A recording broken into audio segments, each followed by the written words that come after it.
Hello beautiful people and welcome back to the channel. Broken Halo Gaming here, bringing you some gameplay for World of Warcraft. We're going to begin the series here where we're going to take a character from level 1 all the way up to level 100. How are we going to do that? We are going to do this the old-fashioned way. Well, not 100% the old-fashioned way. We are going to wear some heirloom gear and we are going to do some dungeon grinds. But what we're not going to do is any multi-boxing, any recruit a friend tricks, or any of the bind on account potions that you can farm up from in-game. That might honestly, the potions might be added to another tune after I level this one, depending. What I can tell you now is you are witnessing a character leveling from level 1 to level 10. I'm going to break this up into 10 level segments for the first 50 levels, and then break the series down into every 5 levels as we get to the higher levels, simply because it's going to take a lot longer to level. As you can see here, we've got time sped up a little bit. It took me about, honestly, an hour to get from level 1 to level 10 with just wearing heirlooms, getting that 50% buff. So what we're going to do is take our friendly neighborhood druid here, make him a war gun, and not just Moonfire. Moonfire keeps beaming. Sorry, but we're gonna bring him in and we're gonna go from level 1 to level 100. So this is going to be the level 1 through 10 slice, pretty much getting through the Gilneas starting area. So first of all, why are we doing this? World of Warcraft. Okay, World of Warcraft has always had this spot for me as a gamer where no matter what game I play, I always have that factor of wanting to come back to this game, wanting to play it again, wanting to level another character, even though I do have multiple level 100s. Having fun and grinding in a game that has evolved and changed so much over the last decade and now decade plus. The game started out, as it's been covered and talked about in the recent history, as a much different game in the vanilla version, where it was a lot more grindy, where that leveling curve did take a lot longer. Well, what you also had in vanilla was a rudimentary lack of a lot of functions and features that you have now, obviously, as the game has developed over 10 years. So me personally, going back to the retail vanilla or World of Warcraft, jumping in and playing from a game that I played 10 years ago, it's definitely a huge fundamental jump, but it's one that I love to do, that I love to play as we come back from going into any other popular MMO as it releases.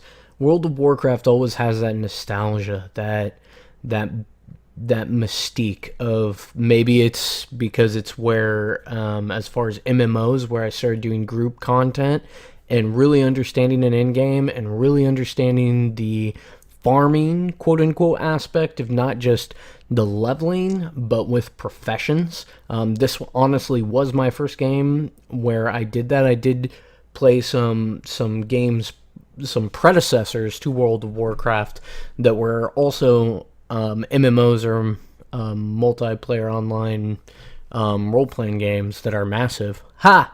But anyway,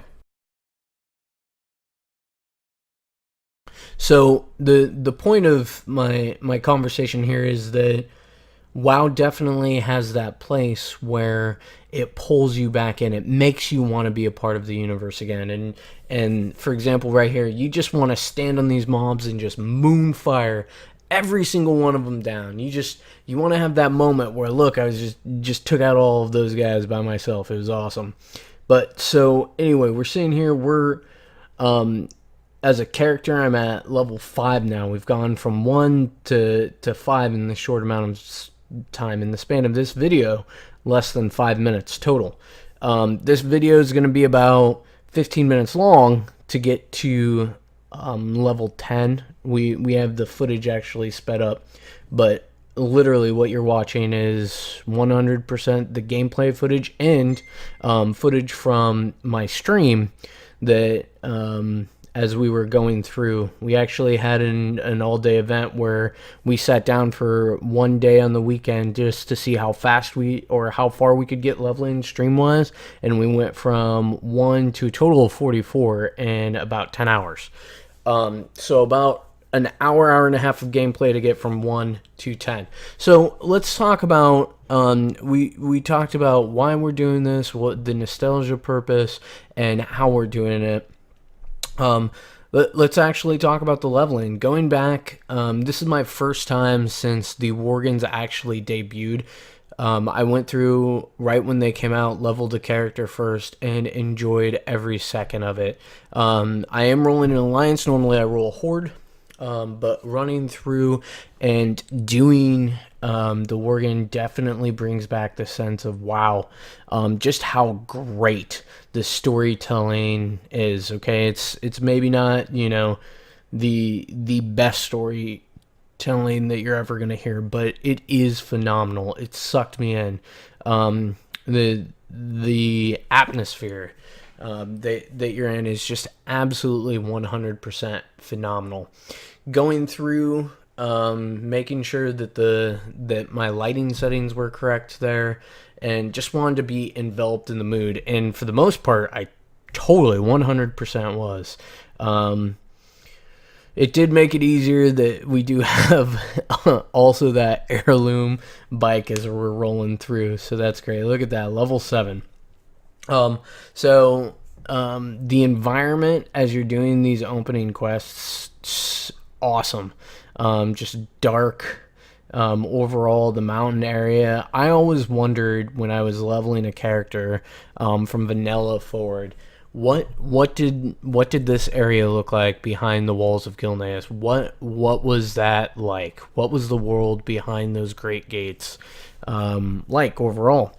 What were the Worgen like? And now when you got a chance to come in here with a couple expansions ago, it was definitely fun. And I told myself that, okay, I'm going to level some Alliance tunes, and I'm going to come in and we're going to do this gameplay footage, and we're going to do some leveling and talk about it and break it down and go and show the video and go through. And I said, man, I really want to go in and do the Worgen. So that's a good place for some comments there too. You can you guys can leave them below. If you decided to go back through and play some World of Warcraft, what would be the class that you would want to level again?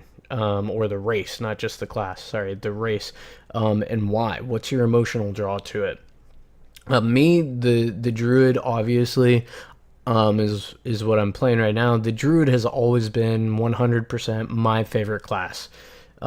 Just between the shape-shifting, the utility of it, and the fill. I like leveling in cat form, but actually doing the spec for healing, because as you'll see with some of the dungeon grinds here and later in the series, you're just going to see me blitz through some of these dungeons. And it's, to me, I love the healing, the challenge of the healing with the druid, because it's not just reactionary healing. Oh, look, you took damage. Here, let me heal you. It's preventative healing. It's like, oh, let me throw up a bunch of heal over time or hots, and when you start taking damage, that's okay. Guess what? I've got that accounted for. We're going to make sure you don't die, because, well, that's what we do. We're the druid heals. So, okay, back to the video.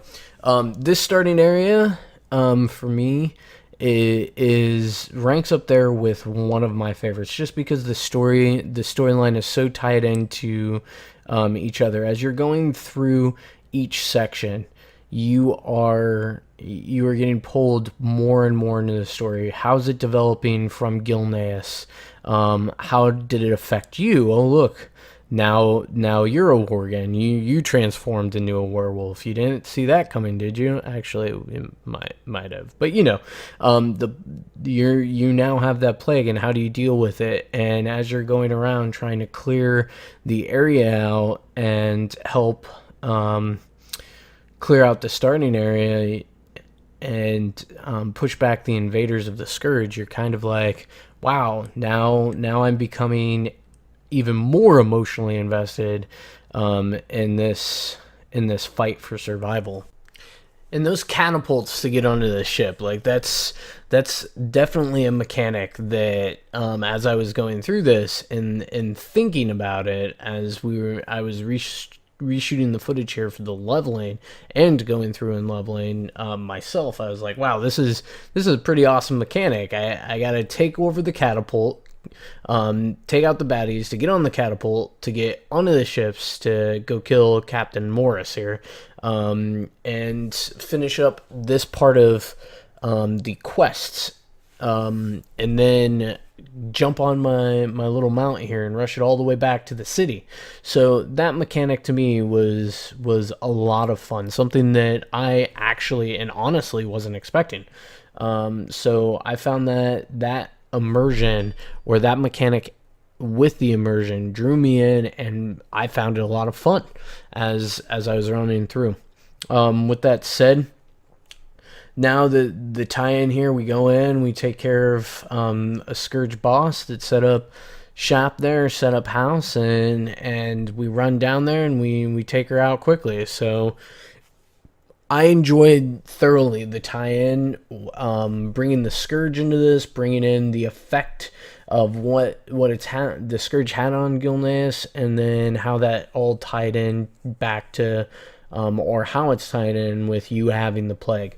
Another part that I found absolutely awesome was this quest. You've got some people drowning. You need to go grab 5 of them, take them out of the water, bring them back onto land. Okay, so generally when you have starting zone quests, you have go get 5 teeth, or go kill 5 or 10 or 20 of these things, or these wolves, or whatever the example is may have you, and you're like, oh great, let me shut off my brain and go kill some stuff and then come back and get it. Level 9. But that quest, that one really struck me like, this is pretty fun for a starting zone. I gotta go to save some drowning people. Hold on, let me accept my 50 quests that we just got done here. So yeah, that one kind of hit me too. I was definitely having fun with that. And then as we're getting ready to continue questing here, hold on, let me turn down the music and the game a little bit. Let me make sure that the ambient sound is just right. You do get to those places where you want to hear the ambient sound a little more. Now, talking about unique quests, this one definitely got my attention too. I was like, oh, I gotta go kill a baddie trying to take out horses. Wait, no.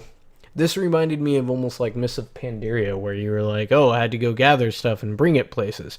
Go grab some horses and bring it back to the stable master, or actually to this quest check over here, which apparently the quest wasn't showing the tooltip, so I had to figure it out myself.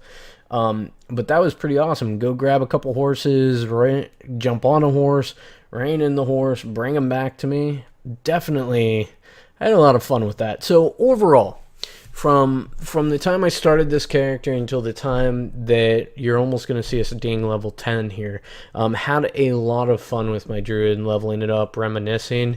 Definitely can't wait to make another video here showing from 10 to 20 and how that experience evolves.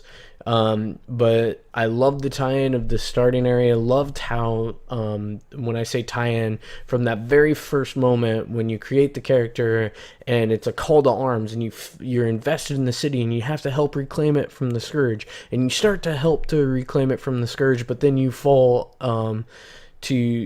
yourself to being one of the bitten, or now the worgen, and now you kind of have to deal with that. You're dealing with it from one side.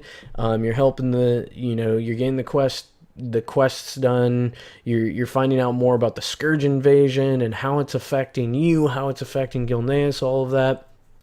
I definitely had a lot of fun doing this experience again, doing the level 1 to 10 and keep it going all the way to level 100. I hope you guys have had fun watching this. and watching us go through as ding, we hit level 10 there. So expect more videos coming down from the Broken Halo on the channel. We're going to do more in the series. We're going to have a rockin' fun time leveling in the world of Warcraft, doing some dungeons, and then eventually doing some raids. Thanks, guys. We'll see you on the next video.